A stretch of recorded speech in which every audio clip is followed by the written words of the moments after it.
사랑하고 존경하는 애터미 회원 여러분 안녕하십니까. 오늘 제2회차 몽상 박한길의 증문즉답 시작합니다.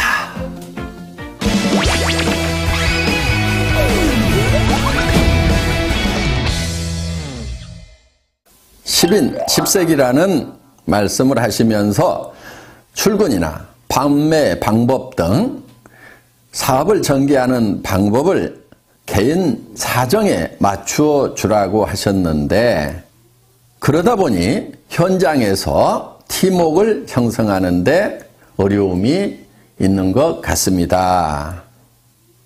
그래도 어느 정도는 센터에 출근을 시키고 일을 해 나가면서 열정적으로 사업을 전개해야 하는데 어떻게 이끌고 가야 할까요? 하는 질문입니다. 현장에서 이런 부분들 때문에 일을 하시는 것이 어려움이 많으시리라고 생각을 합니다. 그런데 가만히 생각을 해보면요, 우리가 하는 일 중에서 그렇게 단순한 일은 없어요. 항상 서로 상반되는 일을 잘 조합을 시키는 지혜를 발휘했을 때 거기에 부가가치가 창출된다 하는 겁니다. 무슨 얘기냐 하면은요, 이런 거예요. 우리 애터미 회사를 보면은 절대 품질, 절대 가격을 얘기합니다. 자, 대부분의 회사들은 좋은 제품은 비싸게 팔고 품질이 낮은 제품은 싸게 팔고 이렇게 하고 있어요. 그런데 그렇게 전략을 구사를 하는 사람들은 그렇게 가면은 사실은 일이 쉬운 것 같은데 굉장히 어려워요. 왜? 많은 사람들이 그 길을 가고 있기 때문에 그곳에는 경쟁이 치열하다 하는 겁니다. 우리는 굉장히 어려운 길, 남이 안 가는 길을 가고 있다 하는 거예요. 물론 그렇게 하는 것은 쉬운 게 아니에요. 굉장한 노력이 필요하죠. 그런데 그 길을 가기만 하면은 잘 되는 거예요. 조직을 이끌고 가는데요, 두 가지 방법이 있을 거예요. 일사불란하게 군대처럼 모든 행동을 통일시켜가지고 끌고 가는 거. 그리고 못 따라올 사람은 다 떨어져 나가. 이렇게 해서 끌고 가는 거, 그거 어렵지 않아요. 많은 사람들이 그렇게 하고 있어요. 또 한 가지 방법은 조직이고 뭐고 필요 없고 다 알아서 하세요 하는 방리명으로 하는 거. 그것도 많은 사람들이 그렇게 하고 있고 또 그렇게 하는 것은 어렵지 않아요. 그런데 그 두 가지 방법은 다 문제가 있는 방법이에요. 그러면 어떻게 해야 되느냐? 굉장히 다양한 사람들이 모였는데 그 다양성을 인정하면서도 통일될 부분들은 일사불란하게 끌고 가는 것, 두 가지의 모순된 것을 하나로 융복합시키는 것. 이게 여기에 지혜가 필요한 것이고, 그리고 거기에서 부가가치 창출이 되는 거다 하는 겁니다. 많은 사람들은 쉬운 길을 선택을 하려고 그래요. 복잡한 것을 잘 하지 않으려고 한다 하는 거예요. 쉬운 것은 뭐냐면은 규정 딱 정해놓고 이대로 지키는 사람은 내가 끌고 가고 그렇지 않은 사람은 끌고 가지 않겠다. 떨어져 나가도 상관없다. 이렇게 하는 것은 매우 단순한 일이에요. 또 각자가 알아서 하세요 하고 이렇게 방리명으로 하는 것도 매우 단순한 일이에요. 그런데 우리는 다양성도 인정해주면서 또 우리가 함께 힘을 합해 나아가야 될 부분을 융복합시키는 것. 지금 우리가 해야 될 방법은 이 방법이다 하는 거예요. 그런데 그것을 융복합을 시키려고 하면은 가장 좋은 그 시멘트 역할을 하는 것이 뭐냐면은 사랑이라는 겁니다. 박애정신이고 애정이라는 거예요. 그 사람의 사정을 충분히 고려를 해서 어쩔 수 없는 부분들은 그렇게 할 수 있도록 배려를 해주면서 또 그 사람이 성공을 하려고 하면은 반드시 지켜야 될 부분들을 그 사람이 지킬 수 있도록 우리가 권면하고 인도하고 안내하는 그런 역할, 이 역할을 잘하는 것이 리더다 하는 겁니다. 여러분, 리더는 이 복잡한 일을 즐겨하는 사람들, 이 사람이 진정한 리더라고 생각을 하셔야 됩니다. 저도 어떻게 보면은 우리 임직원들에게 어떤 회사의 규정을 잘 지키라고 얘기를 합니다. 한편은 또 이렇게 얘기를 합니다. 그 규정 다 무시하고 회원들이 원하는 거 다 해줘. 이렇게 또 얘기를 합니다.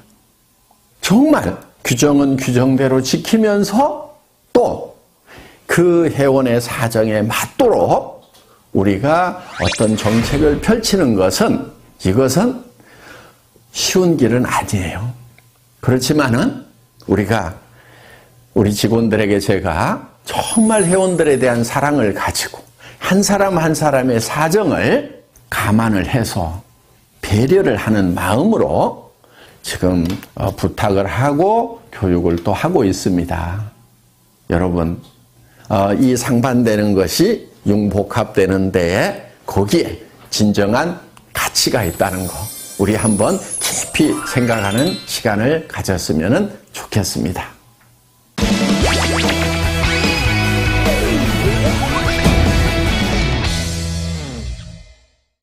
두 번째 질문입니다. 소실적만 후원하는 사장님들을 어떻게 하면 재심 합력해서 함께 키워나갈 수 있을까요? 소실적, 대실적 따지고 계시는 분들이 많은데요. 제가 봤을 때는 대실적이라고 하는 곳에 여러분들 거기에 스타마스터도 있고 로얄마스터도 있습니까? 그렇다고 하면은 정말 대실적이라고 할 수가 있겠죠. 여러분들이 로얄 마스터가 되고 크라운 마스터가 되고 임페리얼 마스터가 된다고 하면은 여러분 양쪽에 다 로얄 마스터도 있어야 되고 여러 명의 스타 마스터도 있어야 됩니다. 그런데 아직 대실적이라고 하는 곳에 제대로 된 직급자도 없는데도 벌써 소실적, 대실적 나누고 있는 사람들은 어떻게 보면은 이 애터미 사업을 너무 적게 보는 경향이 있어서 그렇지 않은가 이렇게 생각을 합니다. 제가 봤을 때는요, 한 라인은 적은 라인이고 또 한 라인은 더 적은 라인이고 그래서 두 라인이 다 소실적이 아닌가 이렇게 생각을 합니다. 양쪽이 다 소실적이라고 생각하고 열심히 후원을 하시기 바랍니다. 그리고 여러분이 염두에 두셔야 될 것은 지금 조금 더 큰 소실적이라고 하더라도 언제든지 바뀔 수가 있다는 거예요. 이 사업을 하다 보면은 언제 누가 나와서 태박을 터뜨릴지 몰라요. 그래서 양쪽을 항상 다 정성을 다해서 키우는 것이 중요합니다. 우리 성공한 로얄 클럽의 멤버들 중에서도 소실적이 더 커지다 보니까 이 대실적이 소실적이 돼서 뒤바뀌는 경우가 부지기수로 많았다는 겁니다. 물론 소실적 중심으로 수당이 계산이 되기 때문에 소실적에 더 집중을 해야 된다는 것은 인지상정입니다. 그거는 자연스러운 거예요. 그렇지만 양쪽을 다 키워나가야 된다는 거 매우 중요한 포인트입니다. 그리고 진짜 대실적이 있다고 하더라도 여러분들이 거기에 마음을 쏟아 주셔야 됩니다. 나중에 여러분들이 양쪽이 다 대실적이 돼서 이제 수당이 빵빵하게 나오는 그런 성공한 리더가 됐을 때, 돈 충분히 벌 때, 그때 존경을 받지 못한다고 하면은 그 성공은 절반의 성공밖에 안 된다 하는 거예요. 그렇기 때문에 돈도 많이 벌지만은 진심으로 존경받는 그런 온전한 성공자가 되려고 하면은 소실적 중에 조금 더 큰 소실적도 여러분들이 마음을 쏟아 주셔야 된다 하는 겁니다. 소실적과 더 적은 소실적 양쪽 다 열심히 후원하시기 바랍니다. 아셨죠?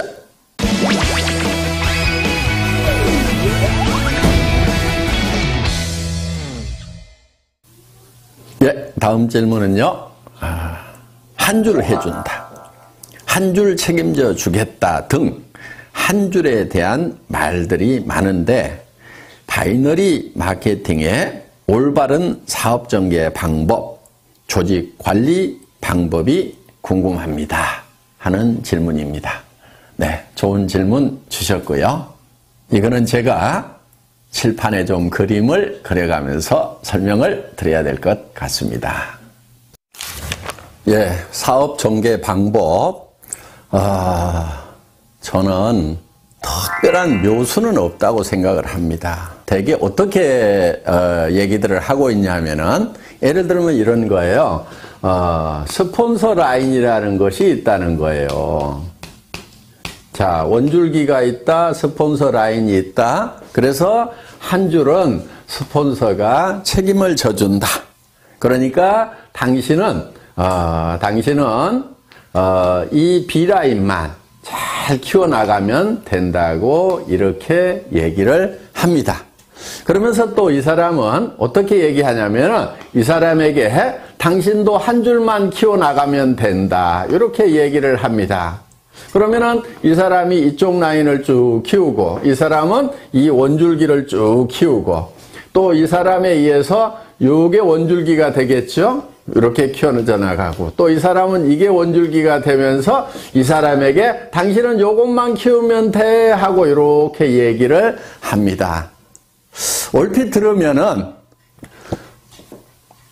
정말 좋은 방법인 것 같아요. 자, 이 사람은 또 이렇게 키워나가죠? 이렇게. 또 이 사람은 이렇게 키워나가죠? 또 이 사람은 이렇게 키워나가죠? 그러면은 이 사람도 성공하고, 이 사람도 성공하고, 이 사람도 성공하고, 이 사람도 성공하고, 이 사람도 성공하고, 또 이 사람도 또 하나의 원줄기를 만들고 한쪽 라인만 계속 신경 써서 내려가면 되고. 그래서 두 줄 마케팅이 아니고 한 줄만 하면 된다고 얘기를 하면은 사람들이 그래, 두 줄보다는 한 줄이 쉽겠네. 이렇게 혹할 수가 있다 하는 거예요. 이게 이렇게 혹할 수 있다는 것이 많은 사람들이 빠지는 함정이기도 합니다. 자, 제가 이렇게 했을 때의 문제점에 대해서 실제로 우리 한국의 네트워크 마케팅 역사에 있어서 어떤 문제점들이 생겼는가에 대해서 한번 짚어보도록 하겠습니다. 자, 어떤 문제가 발생할 수 있냐면 이런 거예요. 자, 한 줄을 이렇게 쭉 해준다고 했는데, 자, 만약에 이 사람이 요 한 줄만 하면 된다고 했어요. 그런데 이 A라는 사람이 자기는 한 줄만 이렇게 열심히 해서, 자, 잘했다고 칩시다. 이렇게 조직이 잘 뻗어나갔어요. 하여간 잘 뻗어나갔는데, 이 사람 입장에서 보면은, 자, 이 스폰서 입장에서 보면은, 이 사람도 B라인이 있겠죠? 이 B라인이 이렇게 있는 거예요. 그러면은, 이 스폰서가 이 전체 라인이 쭉 커지면은, 여기에다가 쭉 조직을 키우겠어요? 아니면은, 이쪽 자기 B라인에다가 조직을 키우겠어요? 당연히 이 사람 입장에서 보면은 이쪽 B라인을 키울 수밖에 없게 된다 하는 거예요. 그렇게 되면은 이쪽 라인을 키워가던 사람은 이제 요게 대실적이고 스폰서 라인이라고 생각을 했는데 이 스폰서가 자기 B라인을 키우다 보니까 자기 입장에서 보면 요게 커지는 거예요. 그리고 요게 소실적이 돼버리는 거예요. 원줄기고 스폰서 라인이고 대실적이라고 분명히 얘기하고 당신은 한쪽만 하라고 이렇게 얘기를 했는데 이런 문제가 생기더라 하는 거예요. 그래서 이제 요 스폰서하고 여기하고 싸우는 문제가 발생을 해서 깨져버리는 겁니다. 그리고 심지어는 이제 끝까지 나는 여기만 키울 테니까 약속한 대로 여기 안 해주기만 해봐라 하면서 결국은 물고 뜯고 싸우는 문제가 생기더라 하는 거예요. 이런 문제가 하나 생겨서 결국은 이게 갈등으로 갈 수밖에 없다 하는 거예요. 물론 자 이거는 잘 됐을 경우에 생기는 문제예요. 잘 됐는데 원줄기 하나 키워준다고 그랬고 자기는 B라인을 열심히 키워서 잘 됐는데 이런 갈등의 문제가 생기는 거고, 또 한 가지는 자 이쪽 라인은 커졌는데 내 라인은 안 커져. 안 커지면은 안 커지는 대로 돈이 안 되는 거예요. 그래서 이거는 문제가 많은 겁니다. 그리고 또 한 가지, 이거는 영리한 방법이 아니에요. 양쪽을 이렇게 균형을 잘 맞춰가지고 키운 조직하고 이렇게 한쪽만 이렇게 키운 조직하고 수당면에서 같은 조직 안에 똑같은 매출이 일어났다고 하면은 이 갑이라는 조직하고 을이라는 조직 중에 이 조직원들이 받는 수당의 총액은 어디가 많을까요? 당연히 을이 많죠. 왜냐면은 이 사람도 수당 못 받고 이 사람도 수당 못 받고 이 사람도 수당 못 받고 이 사람도 수당 못 받고 이렇게 수당을 못 받는 사람이 여기는 많은 반면에 여기는 이 사람도 받고 이 사람도 받고 이 사람도 받고 이 사람도 받고 이 사람도 받고 이렇게 받는 사람들이 상대적으로 훨씬 많다는 거예요.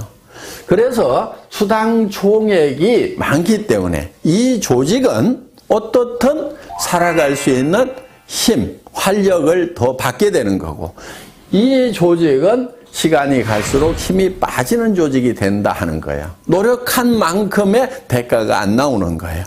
이제 이런 문제가 하나 있기 때문에 효율 면에서 봤을 때 이 갑이라는 한 줄 마케팅식으로 가면서 한 줄만 해도 된다고 하는 요거보다는 스폰서하고 파트너가 합심해서 양쪽을 균형 잡게 육성해 나가는 것, 이것이 훨씬 더 지혜로운 방법이다 하는 거예요. 그런데 여기서 또 한 가지,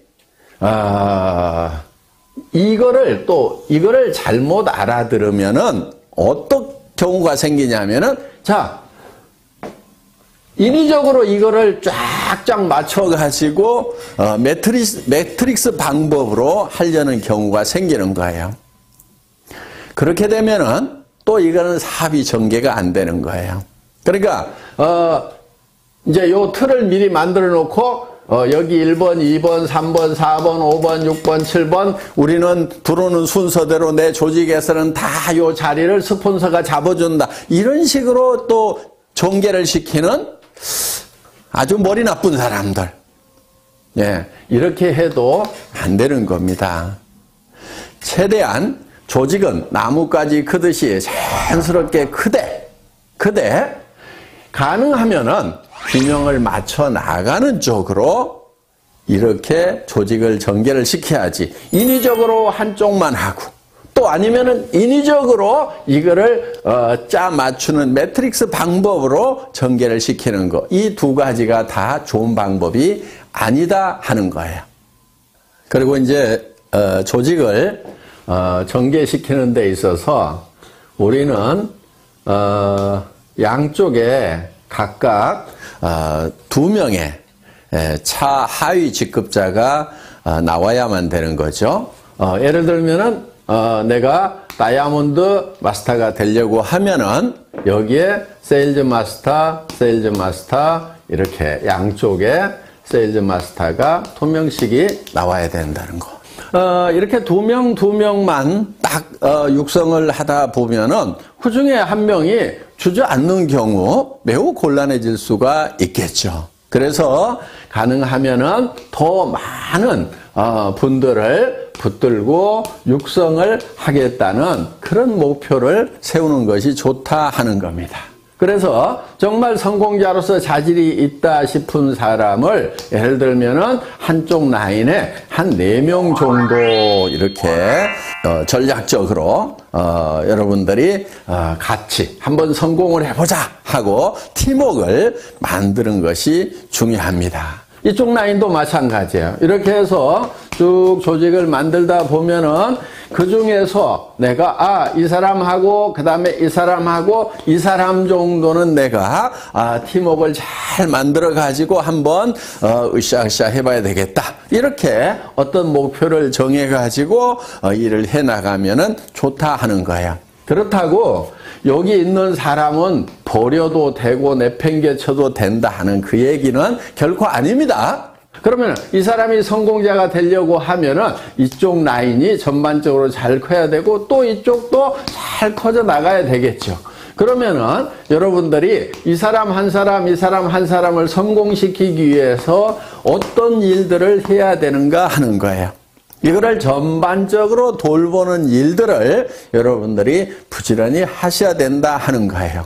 그런데 여러분들이 하다 보면은 너무 버거울 수가 있어요. 범위가 커지면은. 그래서 회사에 성공 시스템이 있는 겁니다. 여러분들이 다 보살필 수가 없기 때문에 이분들이 석세스 아카데미라든가 원데이 세미나라든가 또 센터에서 매일매일 이루어지고 있는 이런 일일 세미나에 참석을 시켜서 시스템으로 이분들을 성공으로 안내하는 일을 하시게 된다 하는 겁니다. 이해되셨어요? 몽상 박한길 회장의 증문 즉답. 오늘도 많은 도움 되셨기를 바랍니다. 이제 12월 마지막 한 달 남았네요. 세월이 빨리 가죠? 마무리 잘 하시고 또 내년 새해에 힘찬 모습으로 뵙도록 하겠습니다.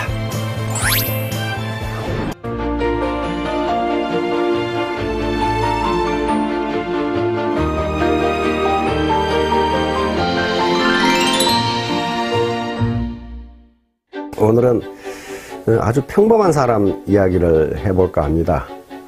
우리가 위인전, 그러니까 이순신 장군이나 링컨이나 또는 나폴레옹이나 이런 위인들의 이야기를 듣거나 위인전을 읽으면 아유, 저분들은 나하고는 관계없는 사람이다 이런 생각을 하게 됩니다. 그런데 위인들도 사실은 태어나면서부터 위인이 아닙니다. 그래서 오늘은 그런 위인들 말고 평범한 사람 이야기를 해볼까 합니다. 우리하고 똑같은 사람이죠. 지난 이 여름 이 브라질 리우에서 열렸던 하계 올림픽에서 이 펜싱에서 그것도 에페라는 종목에서 금메달을 딴 박상영 선수 이야기를 해보려고 합니다. 이 박상영 선수는 에페라는 종목에서 역전승을 하면서 금메달을 땄습니다. 당시에 박상영 선수는 올림픽에 처음 나간 루키예요. 그 21살밖에 안 되는 루키. 국제대회에서 별 경험도 없는 선수란 말이에요. 그 상대 선수는 세계 랭킹 3위의 헝가리 선수예요. 그것도 42세. 아주 백전노장이었고. 그러니까 세계 올림픽 펜싱 협회나 우리 한국 펜싱 협회에서도 도저히 불가능하다고 포기한 상태에서 15대 14로 역전이 일어난 거예요. 그러니까 이건 만약에 어떤 드라마 작가가 이걸 드라마로 썼다면 시청자들한테 되게 욕을 먹었을 것이라고 그렇게 이야기를 합니다. 말도 안 되는 구라를 풀었다 이거예요. 에페에서는 그게 일어날 수가 없다는 거예요. 근데 그게 일어났어요. 그러면 이것을 우리는 어떻게 해석해야 되느냐 하는 문제예요. 그래서 저는 이 펜싱 경기를 처음부터 끝까지 다 봤습니다. 그리고 그 뒤에 이제 박상영 선수가 인터뷰한 내용, 그리고 박상영 선수의 자라나온 이야기를 쑥 보니까 아, 이렇게 해서 이겼구나 하는 결론을 얻게 됐어요. 첫째는 박상영 선수가 연습과 훈련 벌레라는 겁니다. 그 중학교 은사의 증언에 따르면 박상영 선수는 무슨 체육 영재라든가 특별히 운동신경이 발달해 있다든가 그런 선수가 아니었다고 그럽니다. 그래서 평범한 선수인데 연습벌레. 다시 말하면 박상현 선수 얘기에 가면은 다른 선수보다 새벽에 3시간 먼저 나와서 연습을 했다고 그래요. 그러니까 연습을 엄청나게 한 거죠. 그러니까 이 위대한 자연법칙 중에 하나가 연력학 제1법칙이라는 게 있어요. 이건 에너지 보존의 법칙입니다. 다시 말하면 자기가 평소에 쌓은 노력은 헛되이 없어지지 않는다. 자기가 투입한 에너지는 헛되이 없어지지 않는다는 법칙이에요. 또 우리가 익히 알다시피 1만 시간의 법칙이라는 게 있습니다. 세계적으로 뛰어난 어떤 일을 이루려면은 1만 시간의 몰입이 있지 않고서는 불가능하다는 이론이고 그것이 실제적으로 증명이 되고 있습니다. 그랬듯이 박상현 선수가 중학교 때부터 올림픽에 나갈 때까지 21살이 될 때까지 매일 하루에 다른 사람보다 3시간 많이 연습을 했다는 건 1만 시간의 법칙이 그대로 적용되는 겁니다. 두 번째는 포기하지 않는 끈기예요. 포기하지 않는 끈기. 이건 박상현 선수가 자기가 말한 겁니다. 뭐라고 말했냐면은 포기하지 않으면 언젠가 기회가 온다. 이런 말을 했어요. 언젠가 기회가 온다. 그것이 자기 소신이다. 순자, 동양 고전 중에 하나인 순자라는 책에 보면 공재불사라는 말이 있습니다. 공재불사. 그 말은 무슨 말이냐 하면은 성공은 중도에 포기하지 않아야 한다. 그 말이에요. 성공하려면 중도에 포기하지 않아야 한다. 또 우리가 잘 아는 말에 이 수적천석이라는 말이 있습니다. 물방울이 떨어져서 돌에 구멍을 뚫는다. 계속 떨어지면 물방울같이 연한 것도 또 약한 것도 돌에 계속 떨어지면 돌에 구멍이 뚫립니다. 우리 그 자연현상에서 많이 봐요. 그거와 똑같아요. 중도에 포기하지 않는 그 끈기 그게 있으면 성공한다. 근데 박상현 선수는 그걸 가지고 있었어요. 또 자기 소신으로 가지고 있었어요. 그다음 세 번째 제가 찾아낸 것은 게임을 즐겼다는 거예요. 이건 기자의 질문에 나오더라고요. 기자가 이 게임에 임하기 전에 어떤 전략을 가지고 게임에 임했습니까? 그러면 박상현 선수가 뭐라고 대답하냐면은 나는 뭐 전략이라는 건 없었습니다. 단지 이 올림픽에 나온다는 게 아무나 나올 수 있는 것도 아니고 올림픽이라는 게 세계적 축제인데 내가 여기에 가서 게임을 한다는 게 얼마나 즐거운 일이냐. 그리고 단지 게임을 즐겼을 뿐인데 결과가 잘 나왔다. 이렇게 대답을 했어요. 그러니까 우리가 운동을 할 때 저도 야구를 좋아해서 이 군대에 있을 때 야구를 더러 했는데 내가 이 공을 꼭 쳐야 되겠다 하고 방망이를 휘두르면 안 맞아요. 헛방이 나버려. 근데 아무 생각 없이 몸에 힘을 빼고 휘두르면 그게 홈런이 나는 수가 있어요. 그렇듯이 박상현 선수는 내가 이걸 꼭 금메달을 따야 되겠다는 생각보다도 세계적인 축제인 올림픽에 나와서 나는 여기서 펜싱을 즐겨야 되겠다고 하는 생각을 했단 말이에요. 이건 박상현 선수가 직접 한 말이에요. 인터뷰에서. 그런데 논어에도 그런 말이 있습니다. 아는 것은 좋아하는 것만 못하고 좋아하는 것은 즐기는 것만 못하다. 지지자 불여 호지자, 호지자 불여 낙지자, 이런 말이 있어요. 그러니까 애터미 사업에 대해서 안다고 해도 그것은 애터미 사업을 좋아하는 것만 못하고 애터미 사업을 좋아하는 정도에 그치지 않고 애터미 사업을 즐기게 되면은 반드시 성공하게 된다. 이게 세 번째 요인이에요. 제가 찾아낸 세 번째 요인입니다. 마지막으로 제가 또 찾아낸 것은 3라운드 중간에 잠깐 휴식 시간이 주어졌어요. 그때 점수가 10대 14야. 그러니까 헝가리 선수는 1점만 더 나면 동시타로 1점만 더 나버리면 지금 이기는 판국이에요. 앉아 쉬는데 관중 중에 한 사람이 할 수 있다고 고함을 질렀어요. 그러니까 박상현 선수가 그걸 잡아가지고 앉아가지고 할 수 있다, 할 수 있다 이렇게 마치 자기 최면 걸은 것처럼 그런 얘기를 하는 걸 봤단 말이에요. 박상영은 주문처럼 혼잣말을 되뇌었습니다. 그리고 번개 같은 찌르기로 대역전극을 이뤄냈습니다. 나중에 이게 이제 뉴스에 계속 나왔죠. 이게 바로 자기 암시라는 겁니다. 자기 암시. 할 수 있다는 긍정적 암시를 자기에게 집어넣는 거예요. 근데 정신분석학자들의 연구에 따르면 인간의 의식은 크게 두 가지로 나눈다고 합니다. 하나는 현재의식. 현재의식은 내가 지금 느끼고 알고 있는 의식이에요. 또 하나는 잠재의식 또는 프로이트는 그것을 무의식이라고 했는데요. 이건 내가 지금 느끼지 못하고 있는데 내 의식 속에 잠재해 있는 거예요. 그런데 현재의식은 우리 의식의 10%밖에 되지 않습니다. 마치 빙산하고 똑같아요. 바다에 떠있는 빙산이 위에 보이는 것이 10%죠.